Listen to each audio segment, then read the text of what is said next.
Assalamualaikum warahmatullahi wabarakatuh. Halo semuanya, perkenalkan nama saya Inggil Lestari dengan NIM 2002412 dari Prodi Pendidikan Bisnis, Fakultas Pendidikan Ekonomi dan Bisnis, Universitas Pendidikan Indonesia. Pada kesempatan kali ini, saya akan menjelaskan tentang materi manajemen implementasi kurikulum. Kurikulum adalah suatu sistem yang mempunyai komponen-komponen yang saling berkaitan erat dan menunjang satu sama lain. Komponen-komponen kurikulum tersebut terdiri dari tujuan, materi pembelajaran, metode, dan evaluasi. Dalam bentuk sistem ini, kurikulum akan berjalan menuju suatu tujuan pendidikan dengan adanya saling kerjasama di antara seluruh subsistemnya. Apabila salah satu dari variabel kurikulum tidak berfungsi dengan baik, maka sistem kurikulum akan berjalan kurang baik dan maksimal. Melihat dari bentuk kurikulum tersebut, maka dalam pelaksanaan kurikulum sangat diperlukan suatu pengorganisasian. Dalam proses pengorganisasian ini akan berhubungan erat dengan perencanaan, pengorganisasian, pelaksanaan, dan pengontrolan. Sedangkan manajemen sendiri adalah salah satu disiplin ilmu yang implikasinya menerapkan proses-proses tersebut. Maka dalam penerapan pelaksanaan kurikulum, seorang yang mengelola lembaga pendidikan harus menguasai ilmu manajemen, baik untuk mengurus pendidikan ataupun kurikulumnya. Nah, selanjutnya di sini ada pengertian manajemen kurikulum dan pengertian kurikulum.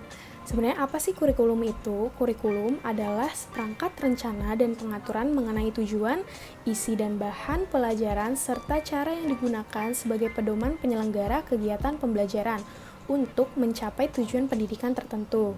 Tujuan tertentu ini meliputi tujuan pendidikan nasional serta kesesuaian dengan kekhasan, kondisi, dan potensi daerah, satuan pendidikan, dan peserta didik. Oleh sebab itu, kurikulum disusun oleh satuan pendidikan untuk memungkinkan penyesuaian program pendidikan dengan kebutuhan dan potensi yang ada di daerah masing-masing. Sedangkan manajemen kurikulum sendiri merupakan suatu sistem pengelolaan kurikulum yang kooperatif, komprehensif, sistematik dalam rangka mewujudkan ketercapaian tujuan kurikulum. Menurut Sudarsyah A. dan Diding Nurdin pada tahun 2010.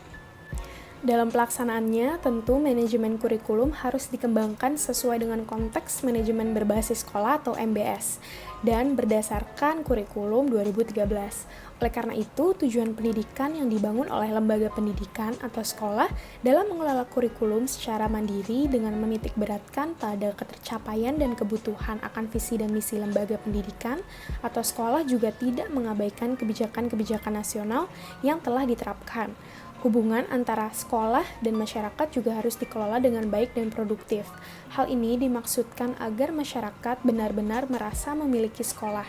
Dari hal tersebut, diharapkan terbentuklah suatu hubungan yang sinergis antara sekolah dan masyarakat untuk mewujudkan program-program sekolah. Dengan demikian, hubungan yang baik antara masyarakat dan sekolah dalam keterlibatannya dengan manajemen kurikulum dimaksudkan agar dapat memahami, membantu, dan mengontrol implementasi kurikulum. Sehingga lembaga pendidikan atau sekolah selain dituntut kooperatif juga mampu mandiri dalam mengidentifikasi kebutuhan kurikulum, mendesain kurikulum, menentukan prioritas kurikulum, melaksanakan pembelajaran, menilai kurikulum, mengendalikan serta melaporkan sumber dan hasil kurikulum baik pada masyarakat maupun pada pemerintah. Manajemen kurikulum adalah bagian dari studi kurikulum. Para ahli pendidikan pada umumnya telah mengenal bahwa kurikulum suatu cabang dari disiplin ilmu pendidikan yang mempunyai ruang lingkup sangat luas.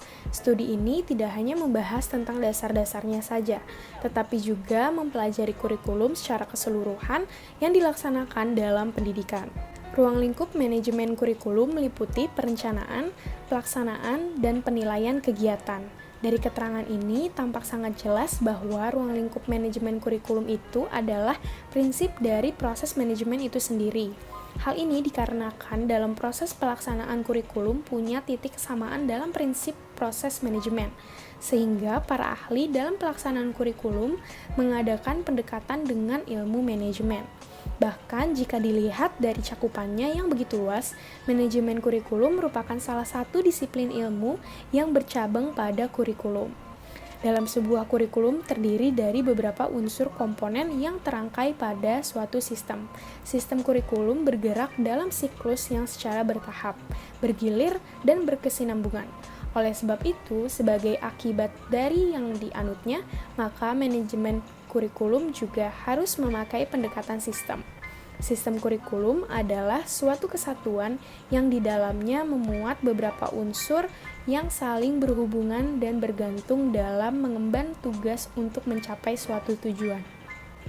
Selanjutnya ada prinsip pengembangan kurikulum. Prinsip yang harus diperhatikan dalam melaksanakan manajemen kurikulum adalah sebagai berikut. Yang pertama, ada produktivitas. Hasil yang akan diperoleh dalam kegiatan kurikulum merupakan aspek yang harus dipertimbangkan dalam manajemen kurikulum. Pertimbangan bagaimana agar peserta didik dapat mencapai hasil belajar sesuai dengan tujuan kurikulum harus menjadi sasaran dalam manajemen kurikulum.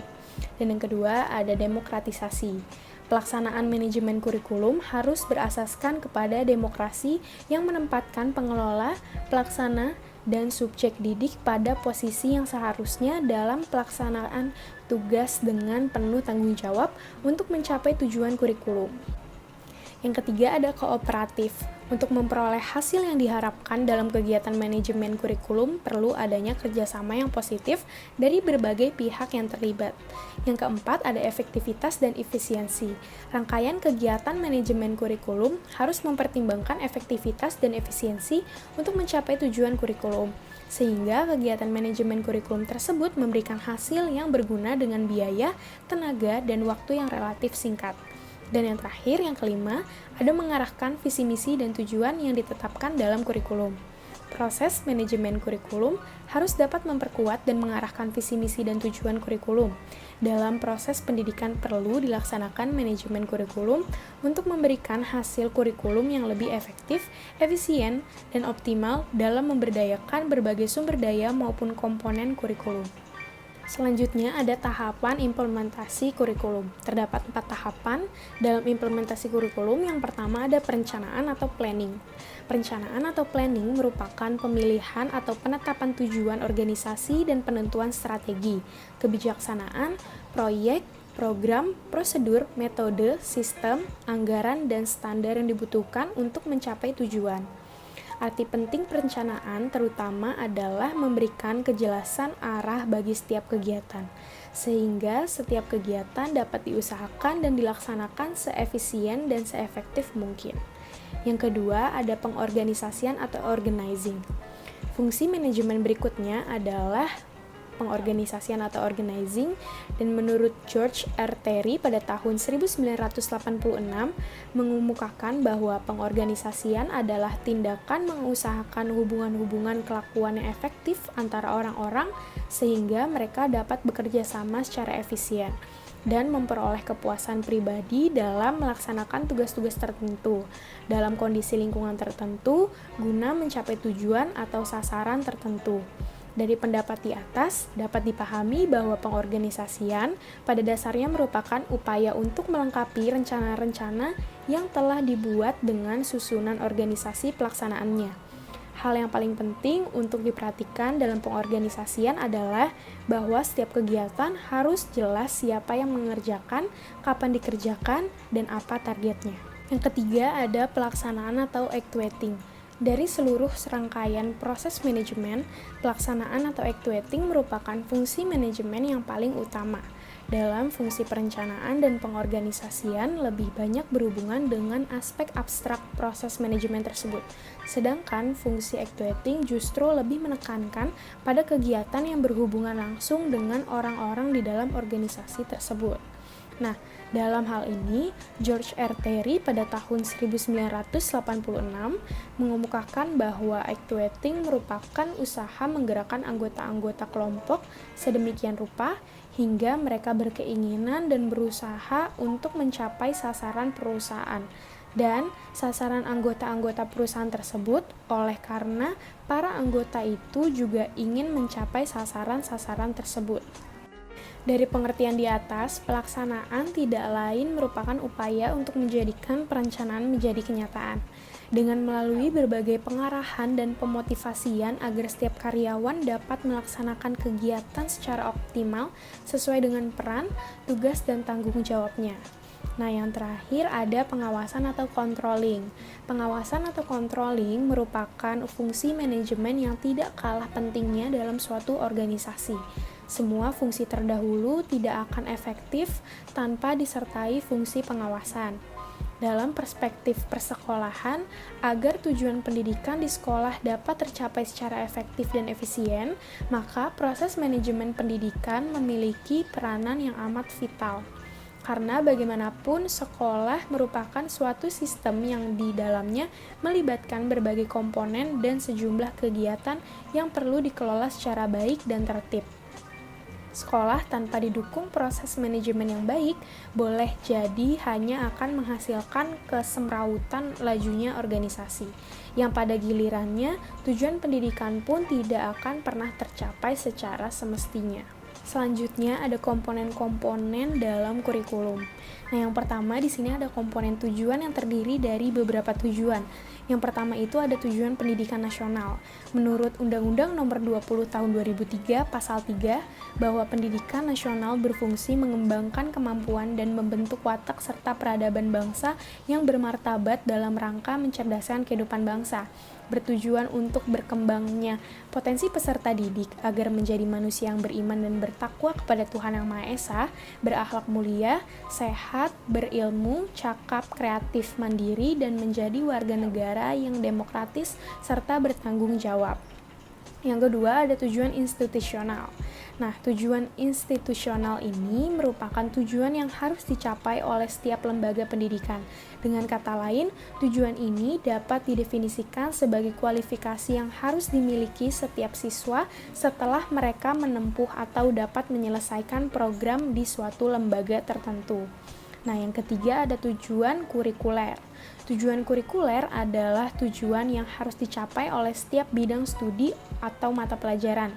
Oleh karena itu, tujuan kurikuler didefinisikan sebagai kualifikasi yang harus dimiliki siswa setelah mereka menyelesaikan suatu bidang studi tertentu dalam suatu lembaga pendidikan. Nah, yang terakhir ini ada tujuan instruksional atau pembelajaran. Nah, yang terakhir ada tujuan instruksional atau tujuan pembelajaran. Tujuan pembelajaran merupakan kemampuan yang harus dimiliki oleh setiap siswa setelah mereka mempelajari bahasan tertentu dalam bidang studi tertentu dalam satu kali pertemuan. Kemudian, komponen yang kedua ada isi. Isi kurikulum menyangkut semua aspek baik yang berhubungan dengan pengetahuan atau materi pembelajaran yang biasanya tergambarkan pada isi setiap mata pelajaran yang diberikan, maupun aktivitas dan kegiatan siswa. Baik materi maupun aktivitas itu seluruhnya diarahkan untuk mencapai tujuan yang ditentukan. Komponen yang tiga ada komponen metode atau strategi. Strategi yang meliputi rencana, metode, dan perangkat kegiatan yang direncanakan untuk mencapai tujuan tertentu. T. Rakajoni pada tahun 1989 mengartikan strategi pembelajaran sebagai pola dan urutan umum perbuatan guru atau siswa dalam mewujudkan kegiatan belajar mengajar untuk mencapai tujuan yang telah ditentukan. Dari kedua pengertian di atas, ada dua hal yang dapat dicermati.